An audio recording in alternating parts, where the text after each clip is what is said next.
నమస్తే అండి, welcome to our channel Jwala vlogs. ఈరోజు మనం కార్తీక మాసం సందర్భంగా కార్తీక పౌర్ణమి యొక్క విశిష్టత, పురాణ గాథ గురించి పూర్తిగా తెలుసుకుందాం. Let's start.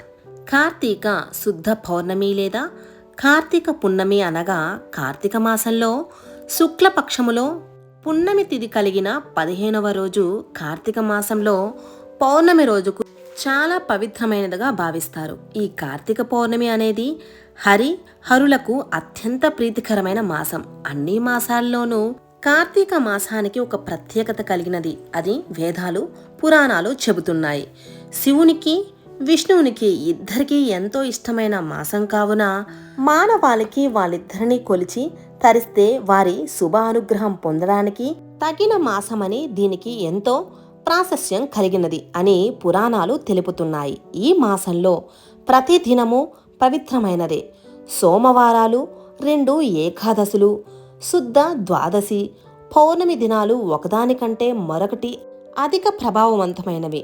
నెల రోజులు చేసే కృత్యాల ఫలితం ఒక ఎత్తు, పౌర్ణమి నాటి కృత్యాల ఫలితం మరో ఎత్తు.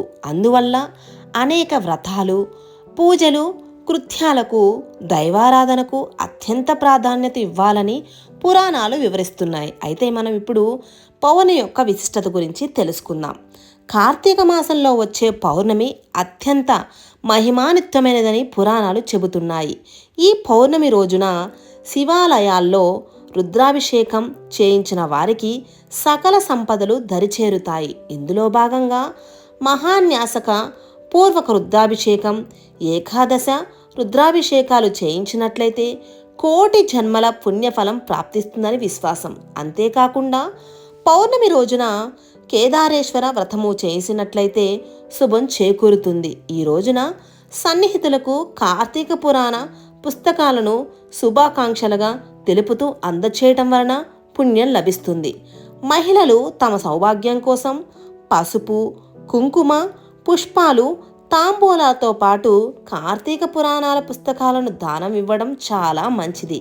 ఇంకా దేవాలయాల్లో సహస్ర లింగార్చన, మహాలింగార్చనలు చేసిన వారికి సర్వశుభాలు ప్రాప్తిస్తాయని పురాణ వచనం. ఏ నది తనకు దగ్గరలో ఉంటే ఆ నదిలో ప్రాతకాలమున స్నానం చేయవలెను.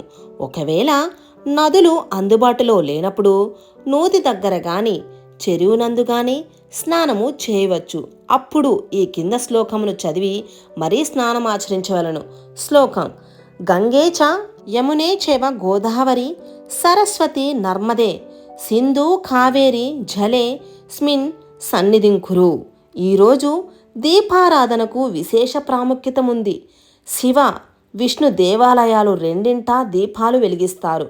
విష్ణు ఆలయాల్లో గోపురం మీద, ధ్వజస్తంభం ఎదుట, తులసి కోట దగ్గర, దేవుడి సన్నిధిలోను ప్రమిదల్లో ఉసిరికాయల మీద బియ్యం పిండితో చేసిన ప్రమిదలు దీపాలు వెలిగించాలి. ఈ దీపాలను చక్కగా కుంకుమ పూలతో అలంకరించుకొని వెలిగించాలి. శివాలయాల్లో ధ్వజస్తంభం మీద నందాదీపం పేరుతో అఖండ దీపాన్ని, ఆకాశ దీపం పేరుతో ఎత్తైన ప్రదేశాల్లో భరణలో, కుండలు, లోహ పాత్రల్లో తయారు చేసి వేలాడదీస్తారు. అరటి దొన్నెల్లో దీపాలు వెలిగించి చెరువులో, నదుల్లో మొదలగు జలవనరుల్లో విడిచిపెడతారు. ఇలా చేయడం పుణ్యప్రదము, అష్టైశ్వర్యాలు కలుగుతాయి.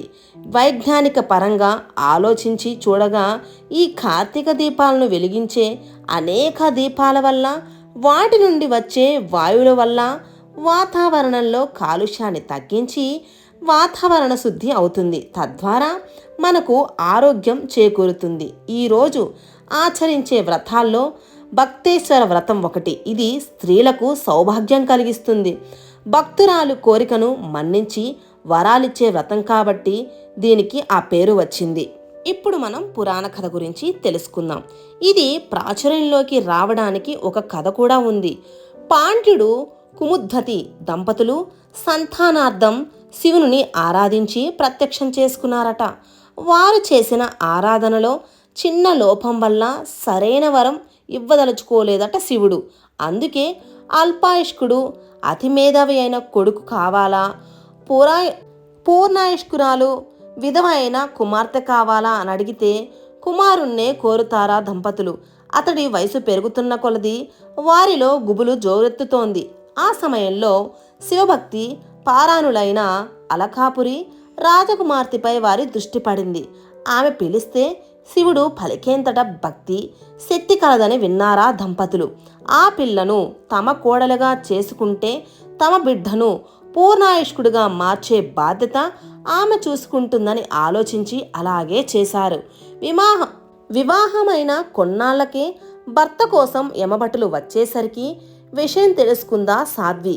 తక్షణమే తన భక్తి ప్రభావంతో శివుణ్ణి ప్రార్థించి ప్రత్యక్షం చేసుకొని భర్తను పూర్ణాయుష్కుడిగా మార్చుకునే వరం పొందిందని పురాణ కథనం. ఇక్కడ ఇంకో కథ కూడా ప్రాచుర్యంలో పొందింది.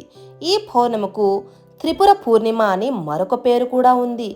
తారకాసురుడి 3 కుమారులు బ్రహ్మను మెప్పించి ఎక్కడికైనా స్వేచ్ఛగా సంచరించగలిగే 3 పురాలను వరంగా పొందారు. ఎవరి వల్ల మరణం లేకుండా వరం కోరారు. అది సాధ్యం కాదన్నాడు బ్రహ్మ. అలాగైతే రథం కాని రథం మీద, విల్లు కాని విల్లుతో, నారి కాని నారి సారించి, బాణం కాని బాణం సంధించి 3 నగరాలు ఒకే సరళ రేఖలోకి వచ్చాక ఒకే బాణంతో 3 ఏకకాలంలో కొడితేనే మరణం సంభవించేలా వరం కోరారు. ఇవ్వక తప్పలేదు బ్రహ్మకు. ఆ వరబలంతో పట్టణాలతో సహా సంచారం చేస్తూ లోకాలన్నిటా కల్లోలం సృష్టిస్తున్నారు. వివిధ లోకవాసులు బ్రహ్మకు మొరపెట్టుకున్నారు. వరం ఇచ్చింది తానే కాబట్టి ఏమి చేయలేనన్నాడు. విష్ణువు దగ్గరికి వెళ్ళమని ఉపాయం చెప్పాడు. విష్ణువు కూడా తనకు ఆ శక్తి లేదని వారిని వెంట పెట్టుకుని శివుడి దగ్గరకు వెళ్ళాడు. దేవతలందరూ సహకరిస్తే తానీ పని చేయగలన్నాడు శివుడు. ఆ మాటతో భూమి రథం కాని రథంగా మారింది. మేరు పర్వతం విల్లు కాని విల్లుగా, ఆదిశేషుడు అల్లెతాడు కాని అల్లెతాడుగా, శ్రీ మహావిష్ణువు బాణం కాని బాణంగా మారారు. వీరందరి సమాహార శక్తితో శివుడు త్రిపురాసులను 3 పట్టణాల యజమానులైన రాక్షసులను సంహరించాడు. అందువల్ల ఈ పేరు వచ్చిందని పురాణ కథనం. అయితే ఈ కార్తీక మాసంలో కార్తీక పౌర్ణమి రోజున చేయవలసినటువంటి ప్రత్యేకమైనటువంటి పూజలు, దానాలు: దైవ దర్శనం, దీపారాధన, దీపదానం, సాలగ్రామ దానం, దీపోత్సవ నిర్వహణ ఈరోజు విశేష శుభ ఫలితాలను అనుగ్రహిస్తాయి అని కార్తీక పురాణంలో పేర్కొనబడింది. ఎవరి శక్తి సామర్థ్యాలను బట్టి హరిహరులను సేవించి వారి కరుణా కటాక్షలను పొందుతారు.